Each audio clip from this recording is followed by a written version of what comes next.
তুমি বিয়ে করবা কিনা সেটা বলো। না আমি বিয়ে করবো না।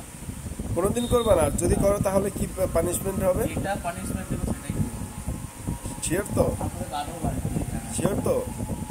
সামনে এই যে দেখো, তোমরা দেখো বরজামলি ঠাকুর রয়েছে, ঠিক আছে, তার সামনে বসে যদি এই কথাটা বলেছে, ঠিক আছে, যদি মিথ্যে হয় বজরংবলী ঠাকুর দেখবে, ঠিক আছে, তুমি দেখো। কারণ আমি আমার মায়ের কারণটাও জেনে নাও।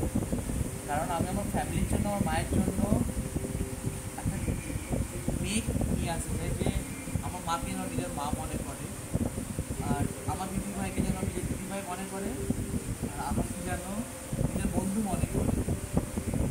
আমি কোনো চাইনি কোনো মেয়েকে আমার লাইফে নিয়ে এসে সে আমার ঘরে নার্স হয়ে আসুক বা কেয়ারটেকার হয়ে আসুক। যে মেয়ে ওসব না ভাববে তার সাথে বিয়ে করবো, তারপর তাহলে আমি সিঙ্গেল লাইফ বেস্ট করেছি। রাম রাম। জয় শ্রীরাম।